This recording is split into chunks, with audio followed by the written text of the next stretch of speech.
മുതൽ നോക്കിയിട്ട് കെട്ടുന്നവരുണ്ട്, ചന്തം നോക്കിയിട്ട് കെട്ടുന്നവരുണ്ട്, തറവാടിത്തം നോക്കിയിട്ട് കെട്ടുന്നവരുണ്ട്, ദീന് നോക്കിയിട്ട് കെട്ടുന്നവരുണ്ട്. നബി തങ്ങൾ എണ്ണിയെ തന്നെ നാലാമത്തതായിട്ട് ദീന്. അപ്പൊ അതിന്റെ അർത്ഥം എന്ത്? ദീന് നോക്കുന്നവർ നാലാമത്തെ ആൾക്കാർ കുറവ്.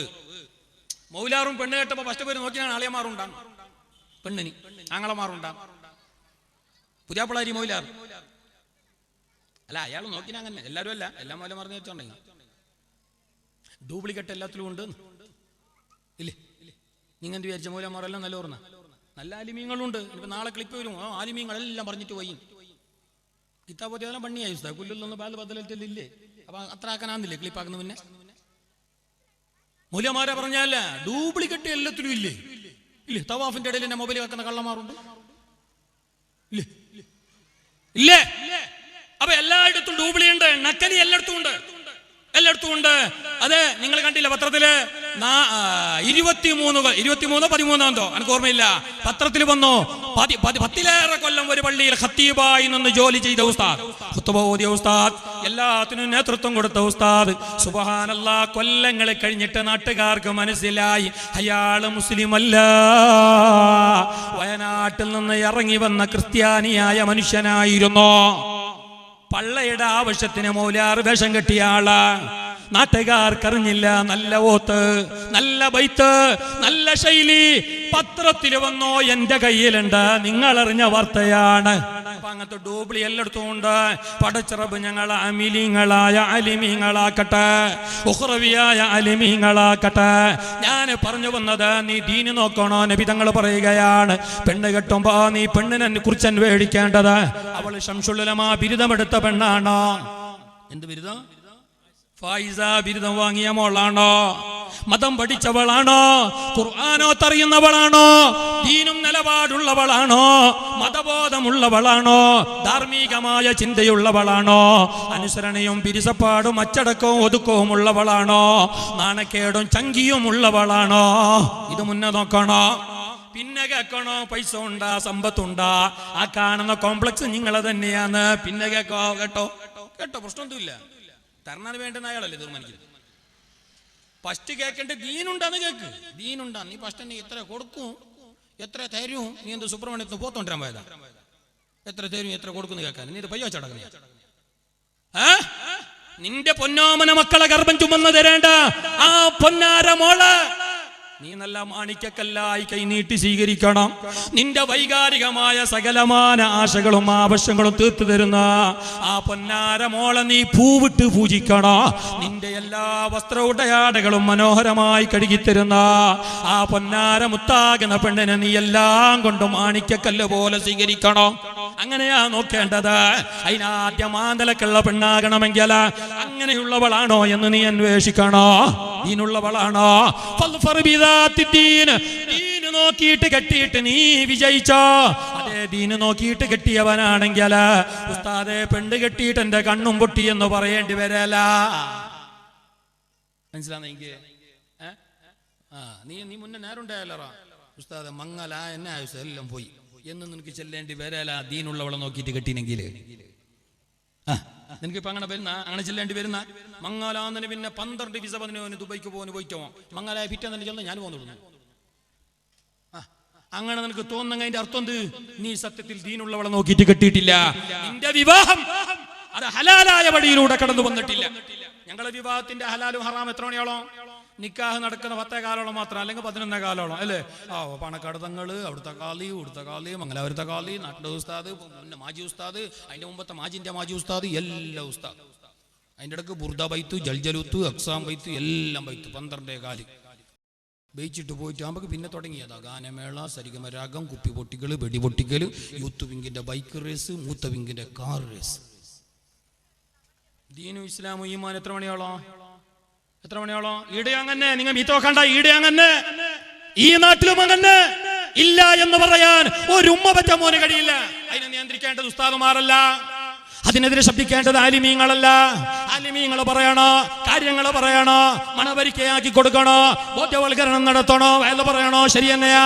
പക്ഷേ നല്ല പോലെ കഠിന നിർദ്ധാരം എടുക്കേണ്ടത്, നല്ല ശക്തമായ നിലപാട് സ്വീകരിക്കേണ്ടത് അത്തരം ആഭാസങ്ങൾക്കെതിരെ, അനാചാരങ്ങൾക്കെതിരെ, അന്ധവിശ്വാസങ്ങൾക്കെതിരെ, ഇസ്ലാമികമല്ലാത്ത ബൈക്ക് റേസ്, കാർ റേസ് പോലെയുള്ള വിവാഹത്തിന്റെ ഒരു ആചാരവുമായി ബന്ധപ്പെട്ട് നടക്കുന്ന അനിസ്ലാമിക കാര്യങ്ങൾക്കെതിരെ ശക്തമായ നിർദ്ധാരം എടുക്കേണ്ടത്, തീരുമാനമെടുക്കേണ്ടത് നാട്ടിലെ മാനേജ്മെന്റുകാരാണ്, കമ്മിറ്റി നേതാക്കളാണ്. അത്തരം വിവാഹമാണോ നടക്കുന്നത്? എന്നാൽ പള്ളിയിൽ നിന്ന് ലെറ്റർ പാഡ് തരില്ല, ഉസ്താദുമാരെ അയക്കില്ല. അത് മുന്നേ നിങ്ങൾ എടുക്കണം. ഞങ്ങൾ വേല പറഞ്ഞെങ്കിൽ മാത്രം മതിയാവേ. കമ്മിറ്റിക്കാർ എന്ത് ചെയ്യല്ലേ? ഉസ്താദ് ഭയങ്കര ബൈക്ക് റേസ് ഉസ്താദ്, ഭയങ്കര കാർ റേസ് ഉസ്താദ്. മംഗളത്തിന്റെ വീട് കൂടുന്ന സമയത്ത് പുതിനാട്ടിന്റെ റൂമിന്റെ ഉള്ളിലേക്ക് പുതിയ പിള്ള കൊണ്ടുപോയിട്ട് കൂട്ടുമ്പോൾ 35 പാലക്കാർ പോകുന്നു ഉസ്താദ്. ഉസ്താദ് വേദന ചെല്ലണോ? ഞങ്ങൾ ചെല്ല. ആ റൂമിന്റെ അവിടെ പോയിട്ട് തടയേണ്ടത് നിങ്ങളെ. തണ്ടും കഴിവും ശേഷിയുമുള്ള നല്ലവരായ നിങ്ങള് നിക്കണാടാണ് മോനെ പോലെ. അല്ലാണ്ട് കൈക്കുന്നു ടവളും കെട്ടിയിട്ട് സപ്ലൈക്ക് മാത്രം നിന്നാ പോരാ. ദീനിയായ കാര്യത്തിൽ സഹായിക്കണം നിങ്ങൾ, ഈമാനികമായ വിഷയത്തിൽ ഒന്നിക്കണം നിങ്ങൾ. നിങ്ങളെ ദീനിയായ ആ ഒരു കാര്യം, ഈമാനികമായ ആവേശം എല്ലാം പുറത്തു വരേണ്ടത് ആ സമയത്താണ്. അല്ലാതെ കമ്മിറ്റിക്കാരെ പണി മാസാമാസ ശമ്പളം മാത്രം എണ്ണിക്കൊടുക്കലല്ല. അല്ല, പള്ളിന്റെ ഭാഗത്തുള്ള 14 തെങ്ങിലുള്ള തേങ്ങ അത് എടുക്കാൻ പറ്റാവുന്ന കോലത്തിലായിനോ എന്ന് നോക്കാൻ വേണ്ടി കമ്മിറ്റി മാത്രം വേണ്ട. പള്ളിന്റെ തേങ്ങ എടുക്കാൻ അതിനകത്തെങ്കിലും തേങ്ങ ഉണ്ടായില്ലേ, ആ തേങ്ങ തന്നെ ഉണ്ടായില്ലോ നോക്കാൻ കമ്മിറ്റിക്കാർ വേണം. അതിന് തേങ്ങ എടുക്കുന്ന ബാലകൃഷ്ണൻ വിളിക്കാൻ ചെന്നില്ലേ, വെളിഞ്ഞനായില്ലേ? ദീനിയായ കാര്യങ്ങൾക്ക് നല്ല തീരുമാനം, ദിട്ടനിർദ്ധാര, നല്ല നേതൃത്വം എടുക്കണം നാടിന്റെ കമ്മിറ്റിക്കാർ. തീരുമാനം എടുത്ത് വാങ്ങണമെന്നുണ്ടാ. എങ്ങനെ ഉസ്താദ് ഒരു 6 ഉസ്താദ് പിന്നെ പള്ളിന്റെ മാസിക ഒന്നിക ഇതൊന്നും തരുന്നില്ല, ചെല്ലെങ്കിലും കേൾക്കുന്നില്ല, ചോറ് ഫണ്ടേ ഇല്ല, അതിനുള്ള ഹല്ലോനില്ല, നല്ലവർക്കൊരു ചോറ് കൊടുക്കാനുള്ള ഒരു ഭാഗ്യം ഓനില്ല, പൊട്ടുസാരില്ല. പള്ളിന്റെ ഒരു ഒന്നിക അതും ഇല്ല ഉസ്താദ്. ഒരു 6 ഉസ്താദ്. അപ്പൊ നിങ്ങൾ എന്താക്കണ്ട, മറ്റൊന്ന് 18-ാം താരീഖിന് മംഗലുണ്ട് ചെന്ന് കേട്ടോ എന്റെ മോക്ക്. ഉസ്താദ് നിങ്ങൾ പോണ്ട, വിളിച്ചെങ്കിൽ നിങ്ങൾ പോണ്ട. ആ വന്നു വെച്ചെങ്കിൽ ഇയാൾ പട്ടി ഈ വന്നിട്ട് ചെല്ലി പ്രസിഡന്റ് സെക്രട്ടറി 10 പോയിട്ട് മെത്തിയിട്ട് വന്നില്ലേ പോ. ഇയാൾക്ക് ഉച്ചക്ക് ചോറില്ല.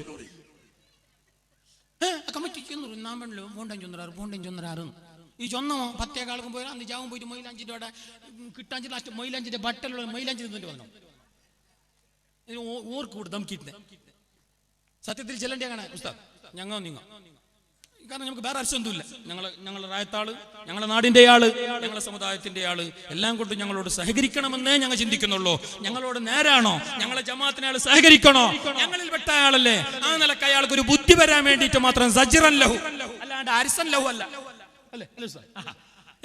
അവനോട് അരിസത്തിലല്ല, ഞങ്ങൾക്ക് എന്തരിസോ? അയാൾ ഞങ്ങളെ ചെലവിലല്ല, ഞങ്ങൾ അയാളെ ചെലവിലുമല്ല. പക്ഷെ അള്ളാന്റെ ദീനിന് വേണ്ടിയിട്ട് നല്ലൊരു ഉദ്ദേശം വെച്ചിട്ട് ഞങ്ങൾ പറയുന്നു ഉസ്താദ്, ഏതായാലും ആളിങ്ങനെ ഒരു നേരെ വരാൻ വേണ്ടിയിട്ട്, ലെവലാവാൻ വേണ്ടിയിട്ട് നിങ്ങളും ഞങ്ങളും ഒന്നിച്ചിട്ട് ഒരു ജണ്ടി നിർദ്ധാര. എന്ത്? ഞങ്ങൾ തൽക്കാലം ഈ മംഗലത്തിന് പോണ്ട, ഇത് ഉസ്താദിന്റെ മാത്രം. ഉസ്താദ് നിങ്ങൾ പോണ്ട ചെല്ലി ഈ ചങ്ങായി പോയി തന്നെ ചെയ്ത ഇയാൾക്ക് അന്ന് ഉച്ചക്ക് ചോറയില്ല. അല്ലോ നാലിച്ചോക്ക് ഞാൻ കാര്യമായിട്ടാ പറയണത്. ഇവിടെ കാര്യമായ റോൾ നമുക്കുണ്ട്. കമ്മിറ്റിക്കാർ എന്നവർ ഉത്തരവാദിത്തമുള്ളവരാണ്. ഞാനവരെ ആക്ഷേപിക്കുന്നതല്ല, ഞാനവരെ കുറ്റപ്പെടുന്നതല്ല. നിങ്ങൾ ഇനി കമ്മിറ്റിക്കാർ എന്ന് പറയുമ്പോ നിങ്ങൾ അവരിങ്ങനെ മേക്കിട്ട് കയറിയും വേണ്ട. കാരണം അവർ വലിയൊരു ഭാരവാഹിത്വം ഏറ്റെടുത്തവരാണ്. കമ്മിറ്റിയും ചെല്ലെങ്കിൽ ഭാരവാഹി എന്നാണ് മലയാള പദം. കമ്മിറ്റി എന്ന് പറഞ്ഞാൽ ഭാരവാഹി എന്ന് പറഞ്ഞാൽ ഭാരം വഹിക്കുന്നയാള്. പ്രസിഡന്റ് സെക്രട്ടറി ചെല്ലെങ്കിൽ അത്ര വലിയ എളുപ്പത്തിന്റെ പണിയൊന്നുമല്ല, വലിയ ഭാരമാണ് അവരെ തലയിലുള്ള, വലിയൊരു ഉത്തരവാദിത്വം. അതിന് നിങ്ങളെ സപ്പോർട്ട് വേണോ? നാട്ടുകാരെ എല്ലാ നിലക്കുള്ള സഹായ സഹകരണം വേണോ? അവരുടെ എല്ലാ നല്ല തീരുമാനങ്ങളായും നിങ്ങൾ പിന്തുണക്കണോ? അവർക്ക് നിങ്ങൾ പെണ്ണളുപാവണോ? അവരെ നിങ്ങൾ സഹായിക്കണോ? സപ്പോർട്ട് ചെയ്യണോ? കാരണം അവരുടെ ഉത്തരവാദിത്വം ദീനിന് വേണ്ടിയിട്ടാ. അൽഹംദുലില്ലാഹ്, നേരത്തെ ഇവിടെ തുടക്കത്തില് നമ്മുടെ പ്രഭാഷണം തുടങ്ങുന്നതിന് മുമ്പ് ഞങ്ങളെ ജമാഅത്തിന്റെ നല്ലവനായ പ്രസിഡന്റ് പ്രിയപ്പെട്ട റിയാസ് സാഹിബ് ഇവിടെ വന്നിട്ട് എന്നോട് പറഞ്ഞു, ഉസ്താദ് ഞങ്ങളെ പള്ളിക്കൊരു കമ്പൗണ്ട് ഇല്ല, ചരിത്ര പ്രസിദ്ധമായ പൗരാണിക പള്ളിയാണിത്, ഞങ്ങളെ പള്ളിന്റെ ഷോപ്പിംഗ് കോംപ്ലക്സ് ആണ്, പിന്നെ വാടക റൂമാണത്, ഇതിനൊരു കമ്പൗണ്ട് ഇല്ല, ഞങ്ങൾക്ക് ഇതൊന്ന് ചന്തമാക്കിയിട്ട് ഇതിനൊരു കമ്പൗണ്ട് എല്ലാം കെട്ടണോന്നുണ്ട്, ഉസ്താദ് ഒന്ന് പറയണോ? നാട്ടുകാർ ദ്വാരക്കട്ട്, കഴിയുന്നവർ സഹായിക്കട്ട്. എത്ര നല്ല ചിന്തയാ! ആ കമ്മിറ്റിക്കാരോട് ഞങ്ങൾ സപ്പോർട്ട് ചെയ്യണ്ടേ? ഞങ്ങൾ എന്താക്കിയേ? ഞങ്ങൾ എന്താക്കിയ എൻ്റെ വിഷയം കമ്മിറ്റി അല്ല, ഞാൻ വരാം അങ്ങോട്ട്. ഞമ്മ എന്താക്കിയ ഞങ്ങൾ ജനറൽ ബോഡി മീറ്റിങ്ങിന് 3 മാസം കൊണ്ട് ഇപ്പനോ ജിമ്മിന് പോകാൻ തുടങ്ങിനോ എന്തിനി ഇന്നലെ ജില്ല കണ്ട ജനറൽ ബോഡി വരട്ടപ്പോ ഞാൻ കാട്ടാൻ ഇപ്പനെ ജിമ്മിന് പോകാൻ തുടങ്ങിയിട്ട് ബണ്ണാക്കോ മീറ്റിംഗ് വരുന്നല്ലോ സാർ. ഞാൻ കേൾക്കാതെ വിടാല, ഞാൻ കേൾക്കാതെ വിടാല. കേൾക്കാൻ എല്ലാവർക്കും എളുപ്പടോ. ഒരാളെ പ്രവർത്തനത്തെ തടയാൻ എല്ലാവർക്കും എളുപ്പ. അതിന് നീ ജിമ്മിന് പോയിട്ട് റട്ടപട്ടാക്കിട്ടൊന്നും പറഞ്ഞ അത് ആർക്കും പറ്റൂ. കേൾക്കണം കേൾക്കണ്ടെന്നല്ല, കണ്ണും ചിമ്മിട്ട് സ്വീകരിക്കണോ മിഴുങ്ങിട്ട് അങ്ങനെ പോകണമെന്നോ ആരും പറഞ്ഞിട്ടില്ല. ചോദിക്കേണ്ടത് ചോദിക്കണം. ദീനിയായ നിലക്ക് അഭിവൃദ്ധി ഉണ്ടാകുന്ന കാര്യങ്ങൾക്ക് ജനങ്ങൾക്ക് സമുദായത്തിന് നാടിന് നേട്ടമുണ്ടാക്കുന്ന വിഷയത്തിൽ നീ അവർക്ക് സപ്പോർട്ടാകണേ, സഹായിക്കണേ, ദുആരക്കണേ. അവർ വലിയ ഭാരം വഹിക്കുന്നവരാണ്. പടച്ച റബ്ബ് അവരിൽ നിന്നിട്ട് കബൂൽ ചെയ്യട്ടെ. അപ്പൊ ദീന് നോക്കിയിട്ട് തിരഞ്ഞെടുത്തോ പെണ്ണന്, പൈസ നോക്കിയിട്ട് തിരഞ്ഞെടുത്താലോ? ഹബീബായ നബി തങ്ങൾ പറയുന്നുണ്ട്, എന്റെ വയല് കേൾക്കുന്നതിന് മംഗലം കഴിക്കാനുള്ളവർ കേട്ടോ, മംഗലം കഴിച്ചവരും കേട്ടോ. ഹബീബായ നബി തങ്ങൾ പറയുകയാണ്, അതേ മുസ്തഫായ നബി തങ്ങൾ പറയുന്നു, ഒരാൾ പെണ്ണിന്റെ പിന്നെ പണം നോക്കിയിട്ടാണ് കല്യാണം കഴിക്കുന്നതെങ്കിൽ മുസ്തഫായ നബി തങ്ങൾ പറയുകയാണ്, മൻ തസവ്വജ ഇംറഅതൻ ലിഇസ്സിഹാ ലം യസിദുഹു അല്ലാഹു ഇല്ലാ ദുല്ലാ. പെണ്ണിന്റെ ഗരിമ ഹിരിമ അവളെ ഇസ്സത്ത് അവളെ പറ്റി പവർ പറയാനുള്ള ഉദ്ദേശത്തോടു കൂടിയാണ് നീ കല്യാണം കഴിക്കുന്നതെങ്കിൽ അങ്ങനെ ഞാന് പെണ്ണോട്ടിനെ ആരും നിറഞ്ഞ ആര് അതാ നമ്മളെ അയാളെ അതാ രാജകീയ ദുരീണ, ആ പൊളിറ്റിക്സ് ലീഡർ, രാജകീയ നേതാറ ഞാൻ ഇങ്ങനെ ഗത്തി ചെല്ലാൻ വേണ്ടിയിട്ടാണ് നീ ഇസ്സത്ത് പറയാനാണ്, അവളെ കൊണ്ട് ഇസ്സത്ത് നടിക്കാനാണ് നീ അവളെ കെട്ടിയതെങ്കിൽ മുസ്തഫായ നബി തങ്ങൾ പറയുകയാണ്, പൊന്നുമോനെ ലം യസ്ദുഹുല്ലാഹു ഇല്ലാ ദുല്ലാ. അതുകൊണ്ട് നീ ദുനിയാവിലെ നിസ്സാരത ഏൽക്കേണ്ടി വരാ, വേണ്ടി വരാ, അവളെ മുമ്പിൽ നീ ഇൻസൾട്ട് അനുഭവിക്കേണ്ടി വരാ, അവഹേളിക്കപ്പെടാ. ജനങ്ങൾ കൂടിയവിടെ, ആൾമാരുള്ള ജാഗല, ഫംഗ്ഷനുക്ക് പോയവിടെ നീ ഇങ്ങനത്തെ ഗത്ത് വേണായിട്ട് നീ പെണ്ണ് കെട്ടിയെങ്കിൽ അതേ നീ പിന്നീട് നീ അവസാനം ഖേദിക്കേണ്ടി വരാ. ഇനി മുത്തുനബി തങ്ങൾ പറയുകയാ, വമൻ തസവ്വജഹാ ലിമാലിഹാ. അതേ അവളെ പൈസ കണ്ടിട്ട്, തോട്ടത്തിലാടൊക്കെ കണ്ടിട്ട്, ബാപ്പാന്റെ സ്വത്തും കാറുബാറ് കണ്ടിട്ട്, അവളെ കാസി ബംഗാറ് കണ്ടിട്ട് നീ കെട്ടിയതാണെങ്കിൽ, കാസി ബംഗാറ് നോക്കണ്ടെന്നല്ലട്ട, മുത്തുലക്കം നോക്കണ്ടെന്നല്ല, തരുന്നങ്ങ് നിമയിക്കോ. പൈസ ആയിരിക്കും കഴിക്കുന്നത്, തരുന്നങ്ങ് മേയിക്കോന്ന് തരും, അയാൾ നോക്കല്ലേ, ഏതൊരു ഉപ്പും വിടോ, കൈവിടോ, വിടോ. പക്ഷെ നീ എന്താക്കണ്ട, കച്ചവടാക്കാൻ പോണ്ട, അത്രേ പറഞ്ഞിട്ടുള്ളൂ. പിന്നൊന്നുണ്ടല്ലേ, പൈസ ഇല്ലാതെ നീ പൈസ ഒന്നും മേങ്ങാതെ നീ പെണ്ണ് കെട്ടിയിട്ട് കൊണ്ടുവന്നെങ്കിൽ ഓക്കൊരു നിലയും ഇതെല്ലാം ഉണ്ടാവും, ഒരു കൺട്രോൾ ഉണ്ടാവും. നീ നന്ന മേങ്ങിയിട്ട് വലിയ രാജകുമാരിയാക്കിയിട്ട് ജ്വല്ലരി പോലെ പൊന്നും വെച്ചിട്ട് കൊണമെങ്കിൽ നാളെ ആ തുപ്പിയനും അയിനും ഈനും വായെടുത്തിട്ട് ചെല്ലോ. നന്ന ചോറും തോക്കണ്ട, ഞാൻ പണ്ടൊക്കെ കൂടെ വന്നിട്ട് പൊക്കിറ്റ ചെല്ലിനാന്നല്ല 2-3 നാൾ ചിരിക്കുന്നതാണ് ചെല്ലിയിട്ടുണ്ടാവും. കാരണം എന്താ അറിയോ, അപ്പാരൻ്റെ കിച്ചൺ ഭാഗത്തിന് തന്നെ ഓള പൊന്ന് ബംഗാർ വിറ്റിട്ട് ആ മീത്ത റൂമിലേക്ക് മുഞ്ഞാൽ ഒരു സെക്കൻഡ് AC കൊണ്ടുവന്നതും ഓള കൈൻ്റെ മോയിലും വിറ്റിട്ട്, സ്വിഫ്റ്റ് കാറിന്റെ 4 ടയർ ചേഞ്ച് ആക്കണം കഴിഞ്ഞ മാസത്തിൽ, അത് ഓള പിന്നെ ഒരു ബാള വിറ്റിട്ട് പിന്നെ ചെല്ലാണ്ടിരിക്കല്ല ചെയ്യും. അതിന് ചെല്ലിപ്പിക്കണ്ട, അതിന് നീ പൈസ മേങ്ങിട്ട് കൊണ്ടുവരണ്ട, കേട്ടിട്ട് മേങ്ങണ്ട. തരും, ഇൻഷാ അല്ലാഹ് തരും. പഠിച്ചറബ് ഖുർആനിൽ പറഞ്ഞിട്ടുണ്ട്, സാധുക്കളാണെങ്കിൽ പാവങ്ങളാണെങ്കിൽ പടച്ചറബ് നിങ്ങൾക്ക് നല്ലോണം തരോ. പൈസ ഇല്ല ഗതിയില്ല എന്ന് പറഞ്ഞിട്ട് വിവാഹമാകുന്ന സുന്നത്തായ കാര്യത്തിൽ നിന്ന് മാറി നിൽക്കരുത്. അൽഹംദുലില്ലാഹ്, നമ്മുടെ ഈ മഹത്തായ പരിപാടിയിലെ സമാപന പ്രാർത്ഥനയ്ക്ക് നേതൃത്വം നൽകാൻ അഹ്ലു ബൈത്ത് കുടുംബത്തിലെ ആദരണീയനായ കണ്ണി സയ്യിദ് കുടുംബത്തിലെ പൂമത്ത് നമ്മുടെ ഇവരുടെയും ആത്മീയരായ മഹാനരായ സയ്യിദ് അനസ് തങ്ങളവറുകൾ നമ്മുടെ വേദിയിലേക്ക് എത്തി. അല്ലാഹു അക്ബർ, അല്ലാഹു അക്ബർ, അല്ലാഹു അക്ബർ, ലാ ഇലാഹ ഇല്ലല്ലാഹു അല്ലാഹു അക്ബർ. ദീന നോക്കിയിട്ട് കെട്ടിക്കോ. മുത്തുനബി തങ്ങൾ പറയുകയാ, അവളെ മുതൽ നോക്കിയിട്ടാണ് നീ കെട്ടിയതെങ്കിൽ കാസി ബംഗാറിന്റെ കണക്ക് പറഞ്ഞിട്ടാണ് നീ കെട്ടിയതെങ്കിൽ, അവളെ സ്വത്ത് മാത്രം കണ്ടിട്ട് കെട്ടിയതാണെങ്കിൽ ലം യസിദുഹുല്ലാഹു ഇല്ലാ ഫഖറാ, നിനക്കല്ലാഹു ദാരിദ്ര്യമല്ലാതെ തരേല. 45 പവന് 2.5 ലക്ഷം കാസിമേങ്ങിട്ട് കെട്ടിയെന്ന് പറയുന്നവൻ ഞങ്ങളോട് വന്നിട്ട് 4 ദിവസം കഴിയുമ്പോ പറഞ്ഞെന്തറിയാ, ഉസ്താദ് 1.5 ലക്ഷം കടമുണ്ട് ഉസ്താദ്, ദുആരക്കണോ. ഇത്രയെല്ലാം കാശ് പൊന്നു വേങ്ങിയിട്ട് കെട്ടിന. എന്നിട്ട് ലമ്യസിദുഹുല്ലാഹു ഇല്ലാ ഫഖറാ, അവൻ പെണ്ണ് കെട്ടുമ്പോൾ അവൻ ചിന്തിച്ചത് അവളെ സ്വത്ത് മാത്രമാണ്, അവളെ ബംഗാറ് മാത്രമാണ്. എങ്കിൽ അല്ലാഹു നിന്നെ ഒരിക്കലും ബർക്കത്താക്കല, നിന്റെ സമ്പത്താ മേങ്ങിയലല്ല ബർക്കത്താക്കല. അവരായിട്ട് തരട്ടെ, അവരായിട്ട് തരട്ടെ, അതിൽ ബർക്കത്തുണ്ട്. നീ അങ്ങോട്ട് അത് മാത്രം ആടിച്ച് ആഗ്രഹിച്ച് കൊതിച്ചു പറഞ്ഞ് നീ കെട്ടണ്ട. എന്നിട്ട് നബി തങ്ങൾ പറയുകയാണ്, ومن تزوجها لحسبها ومن تزوجها لحسبها, അവളെ കുളമഹിമ, അവളെ തറവാട്, ഇന്നാലിന്നാളെ മോവ, ഇന്നാലിന്നാളെ മോള്, ഇന്നാലിന്നാന്റെ പെങ്ങ്, ഇന്നാലിന്ന പാർട്ടി ലീഡറിന്റെ മച്ചുനിച്ചി എന്ന് പറഞ്ഞിട്ട് ഗത്ത് പറയാനാണ് നീ പെണ്ണ് കെട്ടിയതെങ്കിൽ ലം യസ്ദുഹുല്ലാഹു ഇല്ലാ ദനാ, അതുകൊണ്ട് നിനക്ക് ചീത്ത പേരല്ലാതെ, മോശപ്പെട്ട പേരല്ലാതെ, നീ താഴോട്ട് പോകുന്ന ഒരവസ്ഥയല്ലാതെ നിനക്ക് വരേല.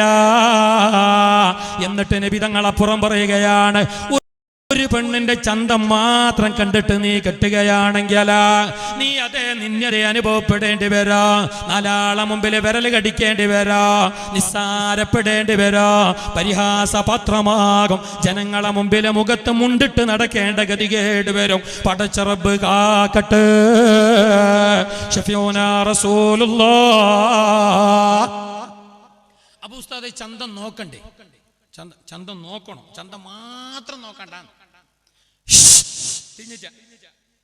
ചന്തം നോക്കണ്ടെന്നല്ലേ ഇല്ലേ, ചന്തം മാത്രം നോക്കണ്ട. ചന്തം ഇമാം ഗസാലി റളിയല്ലാഹു അൻഹു ഇഹ്യായിൽ പറയുന്നു, ഉസ്താദുമാരെല്ലാം ഉണ്ട്, നിങ്ങൾ കേട്ടോ, എന്നങ്ങ് അപ്പുറം പ്രായെങ്കിലും നാളെ ഒരു ചെല്ലും, നിങ്ങൾ എന്നോട് ഗുൽമാലാക്കിയിട്ട് വാട്സപ്പിൽ ഗ്രൂപ്പാക്കണ്ട.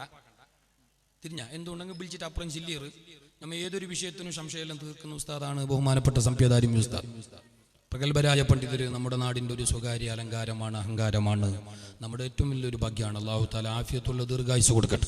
അന്യരായ നമ്മുടെ ഖത്തീബ് ഉസ്താദ്, ഫൈസി ഉസ്താദ്, അവർക്ക് ഒരുപാട് കാലം എത്രയോ മഹല്ലത്തുകളിലൊക്കെ ജോലി ചെയ്ത് പരിചയമുള്ള ഒരു പണ്ഡിതനാണല്ലോ. നമുക്കറിയാം, ഒരു എല്ലാ ഉസ്താദിൻ്റെ സാധാരണ എല്ലാ മഹല്ലത്തിലേക്കും ഞാൻ വേദന പോയത് ഓർമ്മയുണ്ട്. എനിക്ക് ഇവിടെ ബന്നിട്ട് ഇരിക്കുന്നത് വരെ ഉമർ ഫൈസി ആരും അറിഞ്ഞിട്ടേ ഇല്ല. ഇപ്പം കണ്ടപ്പോഴാണ് മൂപ്പരെന്ന് മനസ്സിലായി.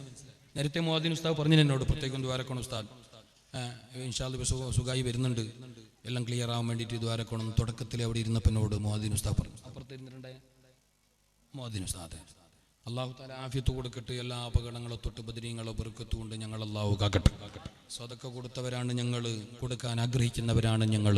സ്വതക്ക കൊടുത്താൽ എല്ലാ ആഫത്ത് മുസീബത്തുകളെ തൊട്ട് അല്ലാഹു നിന്നെ കാക്കുമെന്ന് മുത്തുനബി തങ്ങൾ ഹദീത്താണ്. അപ്പോൾ ഏടെ പോകുമ്പോഴും എന്ത് ചെയ്യുമ്പോഴും നിങ്ങൾ കുറച്ച് സദക്ക കൊടുത്തിട്ട് പോകണം. ഇനി വലിയൊരു കാവലുണ്ട്. ഫസ്റ്റ് തന്നെ രാത്രി വേറെമ്പോലാകുമ്പോൾ നീ തക്കത്ത് ബട്ടൻ്റെ അവിടെ പോകാന്നല്ല സുബൈക്ക്. മജ്ലിസിനൂറിന്റെ ബട്ടക്ക് ഒരു 50 റുപ്യ ഇടാന്ന് വെച്ചോക്കാം, പിന്നെ ബട്ടൻ്റെ അവിടെ പോകാൻ ചെല്ലണം. അല്ലോ സാധനല്ലേ.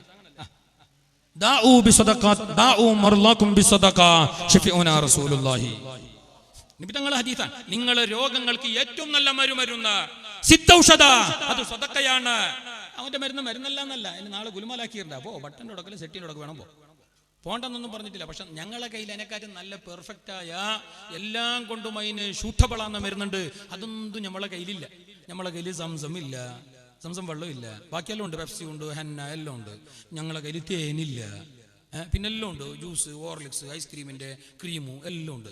ഞങ്ങളെ കയ്യിൽ യാസീനോത്തിൻ്റെ സ്വഭാവം ഇല്ല, വേറെ ഖുർആൻ ഓതുന്ന സ്വഭാവം ഇല്ല. ബാക്കി എല്ലാ ടെസ്റ്റ് മെസ്സേജും അതും ഇതും എല്ലാം ഓതുന്നു, ഖുർആൻ ഓതും. സത്യത്തിൽ ഇതെല്ലാം മരുന്നാണ്. ദാനധർമ്മം കൊടുക്കുന്ന വിഷയമല്ല.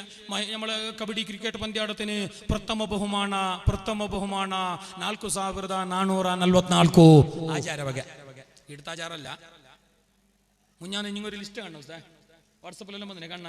ഞാനോട് ഒരാൾ ഇട്ടിട്ട് % ലിറ്റർ പറഞ്ഞു ഉസ്താ, ഇതൊന്ന് കാര്യമായിട്ട് ഉണർത്തണോ. ഞാൻ ചെല്ലി ബന്ധനെല്ലാം ഉണർത്താൻ ഞങ്ങൾക്കിടെ വേറെ പണിയില്ല. ഞങ്ങൾക്കിടെ കൊണ്ടുവന്ന് എന്നെ ഉണർത്താൻ സമയം മതിയാകുന്നില്ല. പിന്നെ ഇട്ടനെല്ലാം ഉണർത്താൻ ഞങ്ങൾക്കിടെ സമയമുണ്ട്. അതുമല്ല, അതിൻ്റെ നിജസ്ഥിതി അറിയണ്ട. വാട്സപ്പിൽ വന്നതെല്ലാം കണ്ണിച്ചു മീറ്റിംഗിരണ്ട 100-90 കളവും പച്ചകളവും തിരിഞ്ഞെങ്കിൽ നിങ്ങൾ മിരിങ്കിറയും വേണ്ട, സെൻഡാക്കിറയും വേണ്ട, അവിടെ തന്നെ വെച്ചിളക്കീറി തിരിഞ്ഞ രണ്ട് ലാഭം. ഒന്ന് കുറ്റം കിട്ടുന്നില്ലാണ്ടാവും, രണ്ടാമത് എംപി തീരുന്നു ലാഭം. അല്ലോ സാർ, ദുനിയാവും രക്ഷപ്പെടും, ആഖിറവും രക്ഷപ്പെടും. എംപി ബാക്കിയെങ്കിൽ ദുനിയാവ് രക്ഷപ്പെട്ടില്ലേ? കുറ്റത്ത് പോയി ആഖിറവും രക്ഷപ്പെട്ടില്ലേ? അപ്പൊ സത്യാവസ്ഥ അറിയാതെ, നിജാംശ, വാസ്തവാംശ, യാഥാർത്ഥ്യം, പരമസത്യം അറിയാതെ ഷെയറാക്കാനാ സെൻഡാക്കാനാ അവിടെ വെക്കാനൊന്നും നോക്കണ്ട. നല്ലോണം ശ്രദ്ധിച്ചോ. മുഞ്ഞാന്നൊന്ന് വന്ന് അപ്പൊ ഞാൻ എൻ്റെ നിജസ്ഥിതി അറിയാൻ വേണ്ടിയിട്ട് ബന്ധപ്പെട്ടവരെ വിളിച്ച് ഏകദേശം ഒരു 3-ലേറെ ആൾക്കാരെ വിളിച്ചത് ഉള്ളത് തന്നെയാണ്. നോക്കുമ്പോ വലിയൊരു ക്രിക്കറ്റ് പന്തിയാട്ടം, ഡേ നൈറ്റ് മാച്ച്, ഭയങ്കര ചെറിയ മത്സരം ഒന്നുമല്ല. സുബ്ഹാനല്ലാഹ്, എന്തറിയോ എല്ലാം 18 മുസ്ലിമീങ്ങളെ പേര്, അവരെ ഫോട്ടോ സമയത്താ. ഒരാൾ 5 കിൻഡല് പഞ്ചസാര, ഒരാൾ 3 കിൻഡല് അരി. അവിടെ ചോറ് ഫുഡിന്റെ എല്ലാം വ്യവസ്ഥ ഉണ്ട്. അതിന് വേണ്ടിയിട്ടാണ് ഇതെല്ലാം സദക്ക കൊടുത്തിനെ. എന്ത് കോണോ നോക്ക. ഇയാൾ പോയിട്ട് നാളെ ഞങ്ങളെ കമ്പൗണ്ട് കെട്ടുന്ന ഉരുളോട് കല്ല് തരി 8000 രൂപ മതി, അല്ലെങ്കിൽ അയാൾ എന്ത് ചെയ്യല്ലോ കൊറോണ ഈടെ കേൾക്കുമ്പോ ഓന് കൊറോണ ഇല്ല, മണ്ണും ഇല്ല, പിന്നെ വന്ന് കൊറോണ പോവാ. എനിക്ക് ബേജാറ് ഓൻ തരാത്തതല്ല, കൊറോണ ഓനെ കണ്ടിട്ടില്ല, അതാണ് എന്റെ ബേജാർ. അല്ല, ഓൻ ബാക്കിയായിട്ട് കാര്യം എന്തുന്നുണ്ടേ കേൾക്കുമ്പോ ചെല്ലിയാ കണ്ട ഇപ്പൊ എന്തില്ല, ഇപ്പൊ ആരില്ല ഉസ്താദ് കൊറോണ ഇവിടെ കൊടുക്കുമ്പോ ആടെ കൊടുക്കുമ്പോ എന്തിനു കൊടുത്തു? എന്താവശ്യത്തിന്? 5 പൈസന്റെ ഗുണമില്ല. ചെറുപ്പക്കാരൻ കളിച്ചോ ഇസ്ലാമികമായ വേഷവിധാനം ധരിച്ച, നിസ്കാരത്തിന് ഭംഗം വരാതെ, നിസ്കാരം നഷ്ടപ്പെടാതെ നിങ്ങൾ ഇത്തിരി നേരം കളിച്ചോ, തെറ്റല്ല. പക്ഷേ അല്ലാഹനെ മറന്ന് കളിക്കല്ലേ, നിസ്കാരം മറന്നാടല്ലേ, ഔറത്ത് മറക്കാതെ കളിക്കല്ലേ, ഹറാമാണ്. നല്ലോണം ശ്രദ്ധിക്കേണ്ട വിഷയമാ. കളിക്കുന്നതിന് ഇസ്ലാം എതിരല്ല.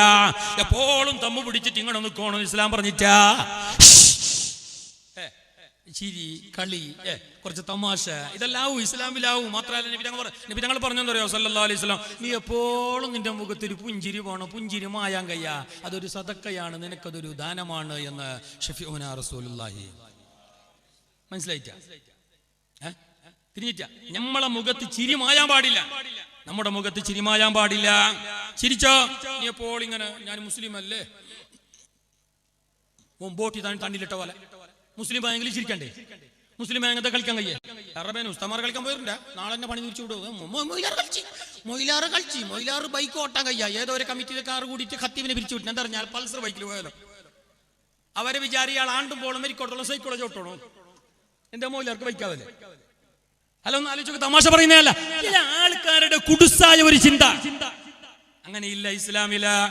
അല്ലാഹനെ മറക്കാതെ, ഔറത്ത് തുറക്കാതെ, നിസ്കാരം ഒഴിവാക്കാതെ, ഹറാമിയത്ത് വരാതെ ഇത്തിരി നേരം കളിച്ചോ.